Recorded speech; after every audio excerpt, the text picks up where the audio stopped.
안녕하세요. 여러분을 대체 투자의 세계로 안내하는 유여울입니다. 지난 시간 해외 부동산 투자가 왜 선호되는지, 공모 또는 사모펀드 중에 어떤 것에 투자해야 하는지, 투자 형태는 어떤지 등에 대해 알아봤습니다. 이제 본격적으로 해외 부동산에 어떻게 투자할 수 있는지 자세히 알아보겠습니다. 오늘도 두 분 전문가님들께서 나와 계십니다. 안녕하세요. 안녕하세요. 네, 우리가 전반적으로 그 해외 부동산 펀드에 대해서 알아보고 있는데요. 일반적으로 이 해외 부동산 펀드에 투자할 때 투자 대상은 어떤 것들이 있나요? 네, 해외 부동산 펀드라고 해서 국내 부동산 펀드와 크게 다르지는 않습니다. 해외라는 특수성 때문에 국내 부동산 펀드와는 차이점은 분명히 존재하고 있습니다. 수익형 부동산인지 개발형 부동산인지 여부는 해외 부동산에도 그대로 적용됩니다. 설정되는 건수를 보게 되면은 해외 부동산은 압도적으로 수익형 부동산이 많습니다. 이는 해외라는 특수성 때문이고요. 특히 이제 부동산 개발 과정에 대한 판단이 현지에서는 좀 저희 한국에서는 쉽게 판단하기 쉽지가 않기 때문에 수익형 부동산에 기초를 둔 펀드들이 많다고 할 수가 있습니다. 그렇죠. 맞습니다. 그동안 시장 내에서 그 선풍적인 인기를 끌었던 해외 부동산들 펀드를 보면은 대부분 수익형 부동산들이었죠. 따라서 해외 부동산 펀드 하면은 일반적으로 수익형 부동산 구조에 익숙하다라고 해도 과언이 아닐 겁니다. 그럼 투자 대상 부동산들도 저희가 생각하는 국내 부동산과 비슷하다고 볼 수 있을까요? 그렇게 봐야겠죠. 상업용 부동산이라고 할 수 있는 그 주요 거점 지역의 오피스, 호텔, 리테일, 물류센터 등이 일반적으로 이 투자의 대상이 되는 건데요. 아울러서 비상업용 부동산이라고 하는 레지던스 등도 투자의 대상이 됩니다. 그럼 말씀하신 대부분의 그런 것들이 투자를 위해서 상품화된 부동산이라고 할 수 있겠네요. 그렇죠. 모두가 다 투자할 수 있는 부동산인 거죠. 대부분 엄밀히 말하면 수익형 상업용 부동산이라고 하면은 의미가 더 통할 것 같고요. 이러한 것들을 투자 대상으로 해서 많은 대체 투자 상품들이 설정되고 있고 설정되어 있습니다. 그렇군요. 그럼 해외 부동산 주요 투자 대상에 투자하는 방법에 대해서 알아볼 텐데요. 가장 일반적인 투자 대상이라고 하신 해외 부동산 중 오피스는 어떻게 투자할 수 있는 건가요? 네, 오피스는 우리가 잘 알고 있는 것처럼 업무 공간을 뜻합니다. 도시에 따라서는 그 도시의 상징이 되기도 하고요. 오피스가 있는 지역 및 위치에 따라서는 그 가치가 매우 달라지고 있습니다.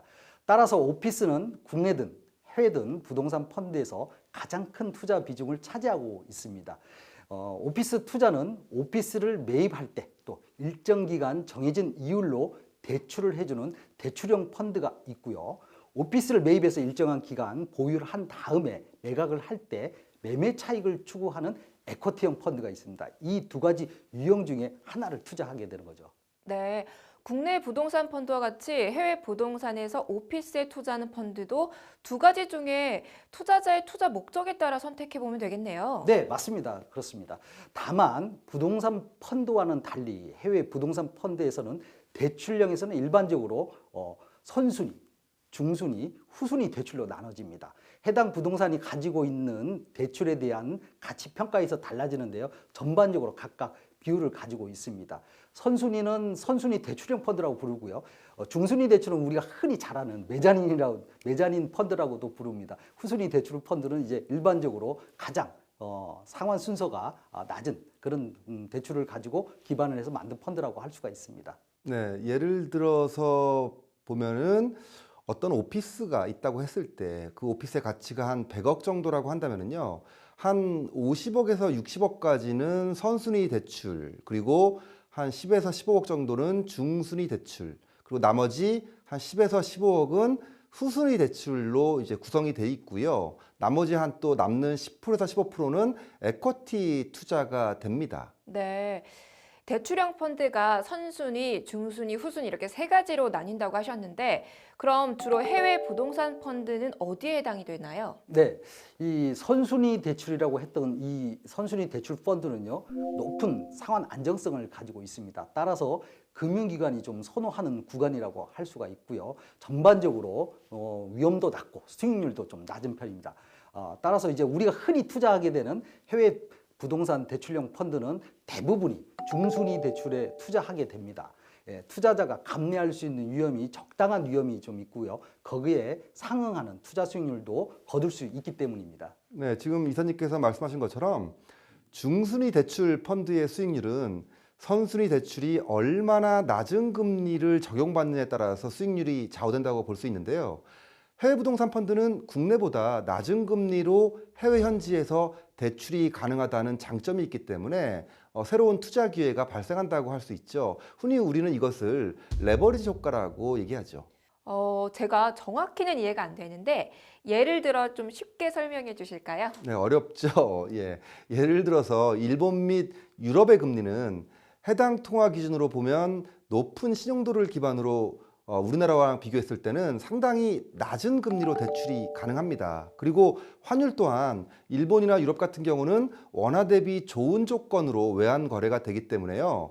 원화 투자자 입장, 즉 우리 입장에서는 더 유리한 조건을 가지고 있다라고 할 수 있는 겁니다. 네, 해외 부동산에서 대출형 펀드는 선순위 대출 금리와 환율에 영향을 많이 받는다는 얘기네요. 그럼 이번엔 에쿼티형 펀드는 어떤가요? 네, 해외 부동산 펀드에서 에쿼티형 펀드는 해당 부동산이 있는 국가의 어떤 여러 가지 경제적인 상황, 또 부동산 시장이 어떤가 이런 전반적인 상황과 매주 밀접한 관계를 가지고 있습니다. 따라서 이런 에쿼티형 부동산 펀드에 투자하시는 분들은 해당 부동산이 있는 국가, 지역에 대한 면밀한 고민이 좀 필요할 것 같습니다. 네, 맞습니다. 해외 부동산 펀드는 아무래도 현장에서 직접 해당 부동산에 대한 파악이 좀 쉽지가 않죠. 그래서 일반적으로 대부분 보고서 등을 통해서 간접적으로 파악할 수밖에 없기 때문에 투자 대상에 대한 이해가 무엇보다 중요하다고 할 수 있겠죠. 네, 이번에는 투자 대상 중 호텔, 이 호텔은 좀 우리에게 친숙한 그런 건물이잖아요. 요 대상에 대해서 좀 생각을 해보고 싶은데요. 근데 제가 호텔에 묵는다는 생각은 해봤어도 네. 어떻게 투자를 한다는 생각은 안 해봤는데요. 어떤가요? 그러니까 이제부터는 호텔 주인이 되실 수 있는 거죠. 네. 해외 부동산에서 호텔은 상당 기간 동안 기관 투자가들이 선호했던 대표적인 투자 대상이었습니다. 호텔은 무엇보다도 입지가 제일 중요하죠. 관광객이 꾸준히 찾을 수 있는 관광지나 대도시가 그래서 그 대상이 될 수밖에 없습니다. 글로벌 유명한 호텔 체인을 임차인으로 보유한 호텔의 가치에 대해서는 높은 가치를 인정해 주는 편이고요. 그렇지만 호텔은 우리가 좀 전에 얘기했던 오피스에 비해서는 좀 지역적인 편차가 많고 그래서 유동성 역시 좀 떨어진다라는 단점도 있죠. 네, 제가 좀 추가적으로 더 말씀을 드리면 호텔은 오피스와는 달리 장기 임차인의 임대료를 기반으로 둔 펀드도 있지만 호텔의 운영 수익률에 연동이 된 펀드들도 있기 때문에 호텔 투자는 좀 더 꼼꼼하게 살펴볼 필요가 있습니다. 그렇군요. 해외 부동산 투자에서 호텔이 펀드로 설정된 사례가 많이 있을까요? 네, 세계적으로 유명한 호텔 체인점들이 보유한 호텔 중에 어떤 것은 직접 보유한 것도 있고요. 어떤 것은 장기 임차를 받아서 영업하는 것들도 있죠. 그래서 국내뿐만 아니라 해외에서도 호텔에 투자하는 펀드는 상당히 많이 있는 편이죠. 그런가요? 슬슬 이제 호텔 투자에 관심이 가는데요. 어떻게 해야 되나요? 네, 호텔도 오피스와 마찬가지로 대출형 펀드와 에쿼티형 펀드로 나눕니다. 기관 투자가들은 역시 선순위 대출 펀드를 선호하고 있고요. 개인 투자가들 입장에서는 아무래도 수익률이 아주 중요하기 때문에 후순위 대출 또는 에쿼티 펀드에 투자하는 경우가 많습니다. 다만 호텔이라는 특성상 이 호텔이 오피스에 비해서 유동성이 조금 떨어지기 때문에 에쿼티에 투자할 때는 해당 부동산 펀드가 만기 시에 매각 가능이 되는지 여부를 잘 판단해야 할 필요가 있습니다. 네, 그렇습니다. 투자 대상도 중요하지만 본인이 세웠던 투자 기간 후에 투자에 대한 회수가 잘 될 수 있는지가 대체 투자 입장에서 보면 매우 중요한 요소인 거죠. 따라서 유동성이 비교적 떨어지는 자산들은 본인들의 투자 성향과 투자 목적에 맞는지 잘 따져봐야 됩니다. 네. 앞서 살펴봤던 오피스와 이 호텔은 좀 더 다른 분위기인 것 같아요. 이번에는 리테일과 물류 창고에 대한 투자도 한번 설명을 좀 부탁드릴게요. 네, 해외 부동산의 투자 대상 중에 리테일과 물류 창고는 꾸준한 투자 대상이긴 하지만 많은 비중을 차지하고 있는 것은 아닙니다. 다만 최근 들어서 투자 사례가 꾸준히 증가하고 있습니다. 특히 리테일은 해당 국가의 경기에 민감한 반면에 물류창고는 경기에 둔감하다는 특징을 가지고 있습니다. 유동성 역시 오피스에 비교해서는 떨어지긴 하지만 나름대로의 시장 유동성은 하고 있다고 할 수가 있습니다. 네. 지금 말씀하셨던 것 중에 그 리테일 시설은요, 리테일 관련 이제 대형 쇼핑몰, 그리고 할인점 이런 것들이 있는데요.